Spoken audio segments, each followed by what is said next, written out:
Di tengah gejolak polemik yang tengah terjadi di tanah air, mencuat sebuah dugaan kasus perbuatan curang yang disertai upaya pencemaran terhadap salah satu program pemerintah, yakni makanan bergizi gratis. Dugaan tersebut terjadi di sebuah yayasan bernama Kasih Mentari Bangsa. Sebagai bentuk keseriusan dalam menempuh upaya hukum, Solihin selaku Ketua Yayasan Kasih Mentari Bangsa resmi menunjuk Christopher Anggasastra sebagai kuasa hukum. Christopher, yang juga dikenal sebagai adik dari pengacara senior Pablo Benua, langsung mengambil langkah tegas dengan membawa kasus ini ke ranah hukum. Ia melaporkan dugaan tersebut ke Polda Metro Jaya setelah pihaknya mengantongi sejumlah bukti awal. Bukti-bukti tersebut antara lain berupa rekaman suara yang diduga berasal dari salah satu pelaku yang berisi upaya untuk mensabotase pelaksanaan program makanan bergizi gratis yang akan didistribusikan oleh Yayasan Kasih Mentari Bangsa sebagai bagian dari program MBG. Kami perwakilan hukum dari Yayasan Kasih Mentari Bangsa, kami melaporkan, yang mana di sini pelapornya adalah Pak Solihin sebagai ketua yayasan dan terlapornya masih dalam lidik tentang dugaan perbuatan tindak pidana perbuatan curang lalu pencemaran. Yang pasti kami membawa screenshot ya, lalu ada rekaman CCTV, lalu ada berisi percakapan antara orang yang kami duga melakukan sabotase, oknum yang kami duga melakukan sabotase kepada salah satu oknum yang mengaku dari media lah ya, itu kira-kira. Untuk lokus kejadian ada di Kabupaten Tangerang, di Tangsel tepatnya, wilayah hukum Polda Metro Jaya. Kalau untuk hal itu memang kami tidak lakukan somasi, karena apa? Karena di sini kami terlapornya juga dalam lidik.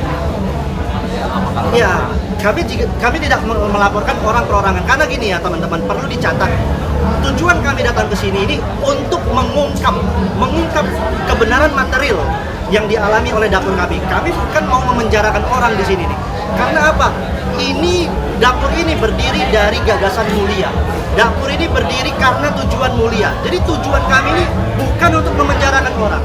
Tetapi di sini apabila ada yang disesatkan dengan upaya-upaya yang mungkin dengan cara mensabotase dan lain-lain, otomatis kami dari pihak dapur harus melakukan pembelaan, harus melakukan upaya hukum supaya tidak ada lagi yang tersesatkan. Atas kejadian ini, kami tidak beroperasi sejak tanggal 22 Desember, yang mana kerugiannya ya banyak sekali. Satu, uang sewa dapur dari klien kami ini terus berjalan, ya. Lalu uang sewa untuk peralatan makan terus berjalan. Lalu kerugiannya terhadap penerima manfaat MBG itu, yang seharusnya apabila tidak ada kejadian ini, makanan MBG itu bisa terus tersuplai dengan baik. Tapi karena ada kejadian ini, otomatis harus dihentikan sementara. Dan sekolah yang terdampak atas kasus ini, ada 7 sekolah yang MBG-nya tertunda. Dalam berkas bukti yang turut dilampirkan, juga dicantumkan rangkaian kronologi kejadian yang diduga berlangsung pada 22 Desember 2025 lalu. Kronologi tersebut disusun secara rinci guna memperjelas duduk perkara yang tengah dipersoalkan. Dalam penjelasannya, Christopher memaparkan awal mula peristiwa yang diduga terjadi saat proses penyortiran bahan baku program makanan bergizi gratis. Yayasan Kasih Mentari Bangsa ini adalah mitra dari BGN, yang mana Yayasan Kasih Mentari Bangsa ini mempunyai dapur MBG. Oke, selama ini kalau kita mendengar tentang MBG, banyaknya isu-isu yang seolah-olah mendiskreditkan bahwasanya penyelenggaraan MBG itu tidak baik lah. Seperti ya mungkin teman-teman juga sudah tahu lah, adanya makanan yang kurang layak untuk dimakan dan lain sebagainya. Tapi hari ini kami menemukan bahwasannya pemberitaan itu, isu-isu itu tidak 100% organik. Karena apa yang dialami oleh klien kami telah terjadi dugaan perbuatan curang atau sabotase, ya, dan fitnah yang kami duga dilakukan oleh oknum relawan yang bekerja pada dapur klien kami. Pada tanggal 22 Desember, Kepala SPPG dari dapur kami itu menyarankan agar kami menyediakan menu rapelan, karena pada saat itu menjelang libur ada 4 hari, liburan anak sekolah 4 hari. Sehingga pada saat kegiatan belajar mengajar dilaksanakan kembali, di hari itu disediakan menu rapelan selama 4 hari itu.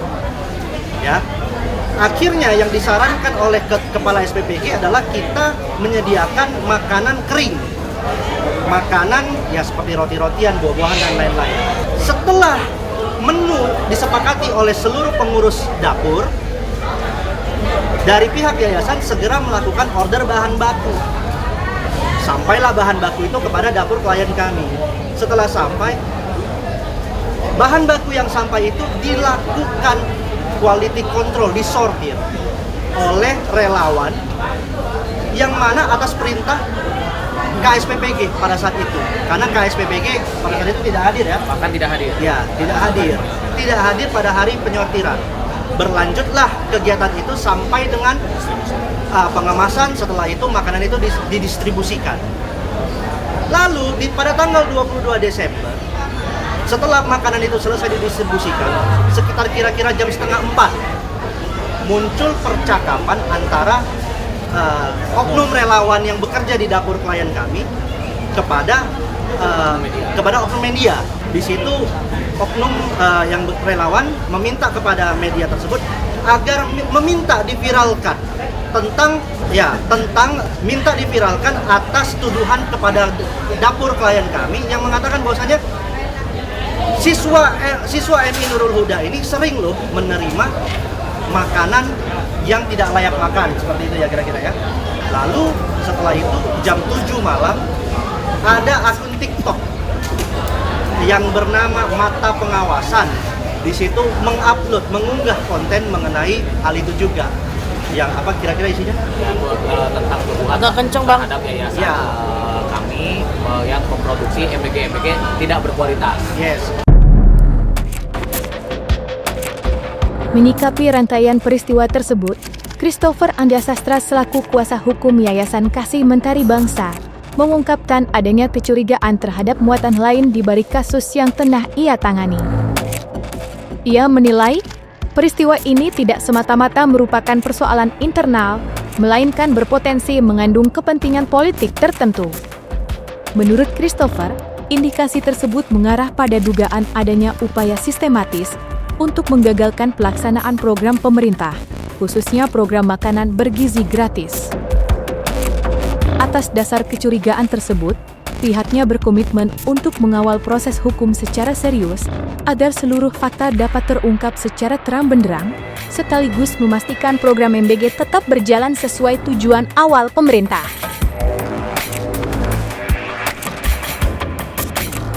Kalau perihal tentang kasus perkara yang kami pegang, baru yayasan ini mengenai MBG. Tapi yayasan ini baru berjalan 1 bulan lamanya usianya nih, kan gitu loh. Kalau kita mau analogikan, harusnya usia 1 bulan ini lagi optimalnya nggak sih, kan gitu kan. Tapi kami mendengar sebelum kejadian ini menimpa klien kami, ternyata kejadian ini sudah pernah menimpa yayasan-yayasan yang lainnya, kan gitu loh. Nah, maka daripada itu kami menduga ada suatu upaya ya yang dengan sengaja melakukan hal ini. Mungkin ada motif tersembunyi apa, atau kami juga bahkan menduga jangan-jangan ada muatan politik dalam kejadian seperti ini.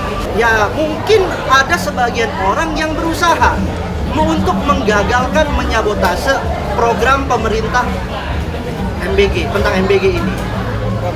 Nah, itulah yang kami sebut dengan membegal program pemerintah. Sebagai salah satu sosok yang selama ini dikenal aktif mendukung berbagai program pemerintah, Christopher Andiasastra menyatakan sikap tegasnya dalam menyikapi perkara tersebut.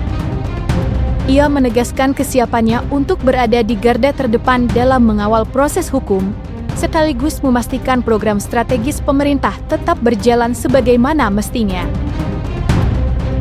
Christopher menekankan komitmennya untuk mendukung penuh program makanan bergizi gratis yang digagas oleh Presiden Republik Indonesia, Prabowo Subianto. Program ini merupakan gagasan mulia dari Bapak Presiden Republik Indonesia, Prabowo Subianto, untuk menunjang gizi penerus bangsa. Ya, maka daripada itu kami berkomitmen ya, mulai hari ini kami selaku advokat dan selaku pendukung program MBG ini, kami akan menjadi garda terdepan untuk membela program MBG ini. Semoga aman. Yes, tidak boleh ada penyesatan lagi terhadap program MBG ini. Karena apa? Karena tidak semuanya organik menurut kami. Seperti itu.